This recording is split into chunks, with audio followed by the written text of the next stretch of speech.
Fantastic win for Liverpool at home against Newcastle. And in many ways, it was quite similar to the win just a few days ago away against Man City.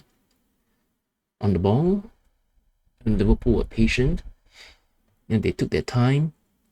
They worked they took their time. They never rushed things. They were composed. They worked the openings. Off the ball, they were organized. They, you know, they were never in much of a panic. In fact, the whole match, on and off the ball, Liverpool, they just seemed to be in cruise control. No panic, no drama, no histrionics. Just a very composed, very efficient, very professional 2-0 win. The first goal scored early on in what 11th minute. So roughly the similar similar period as it was with the Man City match. And the second goal, instead of coming late in the first half, the second goal came roughly in the middle of the second half. So and in large parts, Liverpool just basically kept Newcastle at arm's length. Once they got that early goal, they could dictate the tempo, they could dictate the pace, they could just take their time with whatever attack they wanted to, or they can hold possession if they want to. And on occasions when Newcastle had the ball, again, Liverpool just kept them at bay, kept them at arm's length, never really allowed them to create anything that could induce panic, anything that would leave them sweating and trying to catch their breath. It was just calm and serene.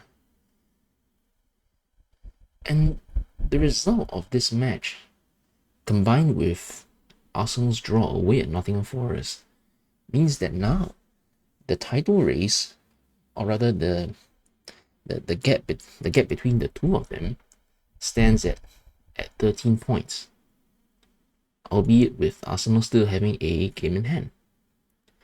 And the title race, bit by bit, feels increasingly like it could well be done.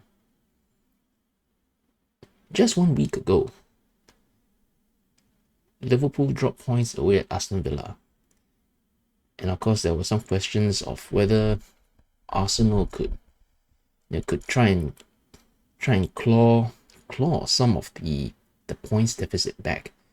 There was the expectation among many people that they would beat, that they would win their home match against West Ham during the weekend, but they ended up losing that. But then, of course, away at Nottingham Forest is never easy for anyone. But point is, 1 week ago, the gap was 8 points. And today, the gap is now 13 points. So the gap has effectively grown by about 2 games. It's a 2-game gap now, or rather the 4-game. Yeah, even if Arsenal win the game in hand, 13 points down to 10, it would still require a minimum of 4 games to overhaul that deficit and get ahead. So the gap has grown. And in fact, in my opinion, watching the two matches, away at Man City and then at home against Newcastle, these two matches, it's in some respects a bit of a microcosm of how this title race has panned out thus far. In both matches, Liverpool got ahead, and although at the stage of 1-0, the scoreline is still close on paper, but Liverpool by and large were always just keeping the opponents at bay, and comfortably so.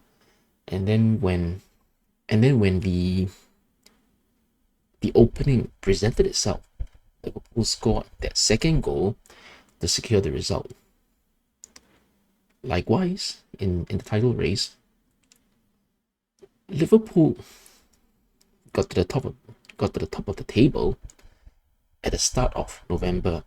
That was at the period. That was the time when Man City had just suffered their first loss in the league, I believe it was, and it was that period where they suddenly lost match after match. I think it was quite well mentioned at the time, as it were, that they ended up losing 4 consecutive league matches. While all the other teams in and around them won their matches. But anyway, so Liverpool went to the top of the table at the start of November, and there was a period of time over the next one to 2 months. Arsenal were there, a couple of points behind at that time. Chelsea was there within the region as well, and Nottingham Forest, a surprise package, were also roughly that many points behind. So I think there was a period of like Liverpool were top, but then Arsenal maybe 6 points behind, Chelsea maybe also 4 to 6 points behind, and Nottingham Forest also thereabouts. And there was a period where the gap at the top of the table had shrunk a fair bit, from maybe 6 to 8 points down to about 2 to 4 points. I recall there being some mention about at some point about the gap being 2 points. Then Liverpool could either extend the gap or someone could close the gap.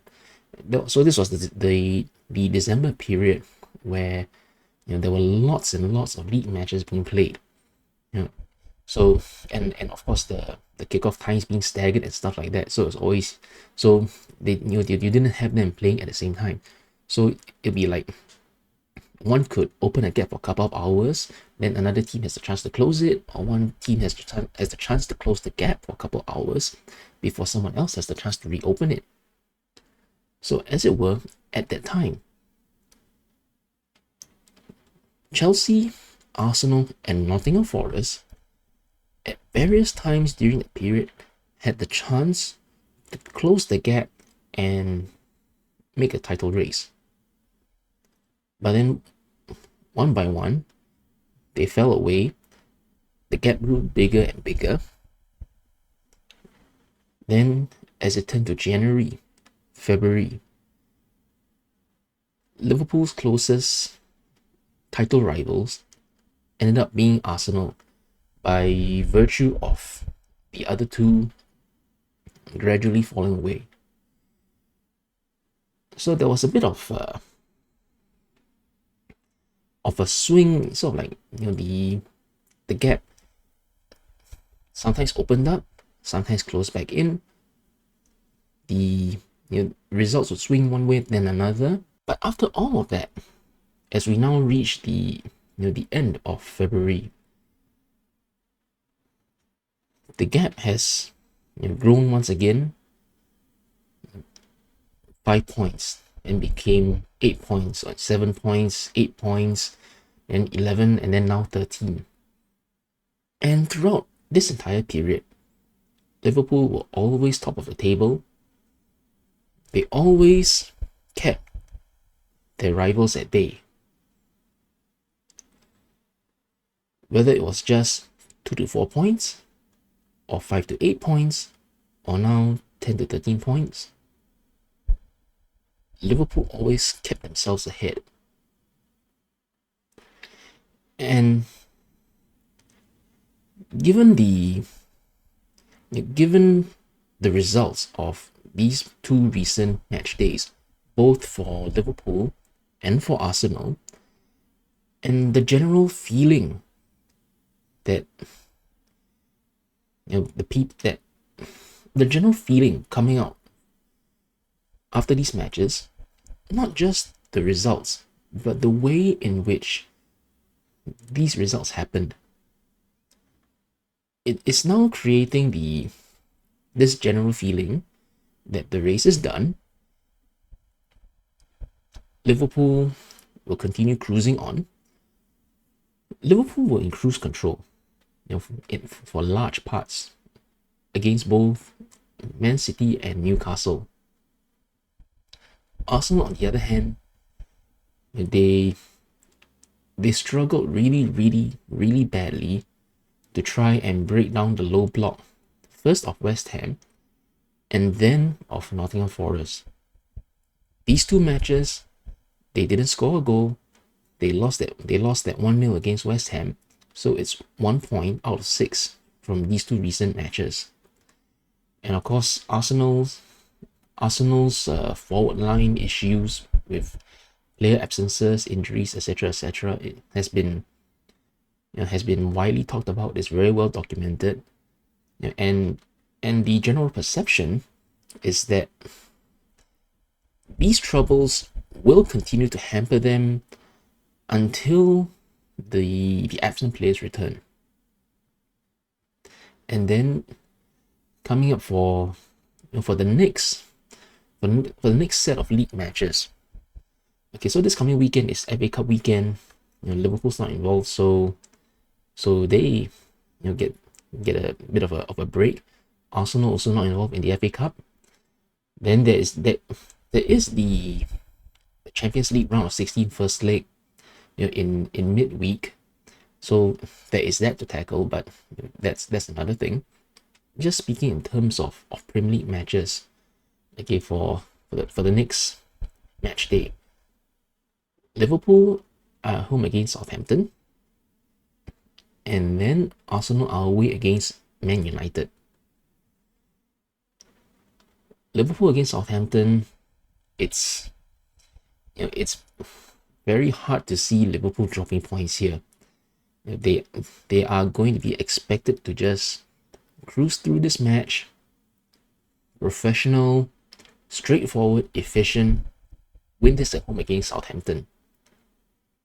As for Arsenal, away against Man United, now of course, Man United also have a lot of their own difficulties throughout the entire season, but despite that, this is still a very big rivalry match.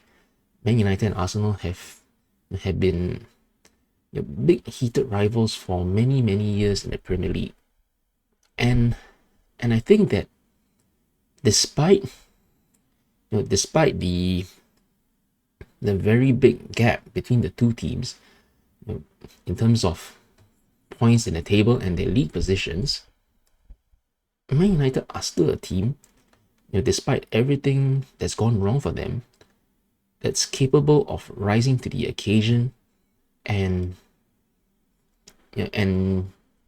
sort of playing above themselves, so to speak. They did that against Liverpool. They did that against Liverpool last month. Liverpool were expected to stroll the home match against Man United, but it didn't turn out that way. It was a 2-2 draw. And this match, the Man United against Arsenal, even if Arsenal are the expected favourites here, I think Man United will somehow find some way to rise to the occasion, to make this as difficult a match as possible, and get something from it. And for me, in my opinion, I think Liverpool will win their match, Arsenal will draw their match away at Man United, and if that were to happen, the gap between them will grow again from 13 points to 15 points. And if that were to happen, whatever small flicker, or small, almost a resemblance perhaps of a title race, if there was still any left, it would be even more extinguished than it already is.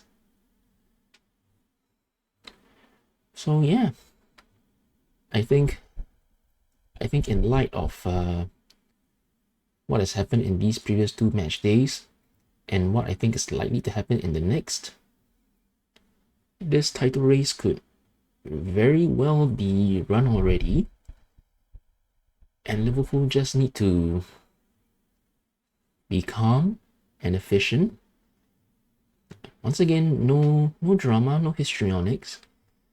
Just step by step on to league title number 20.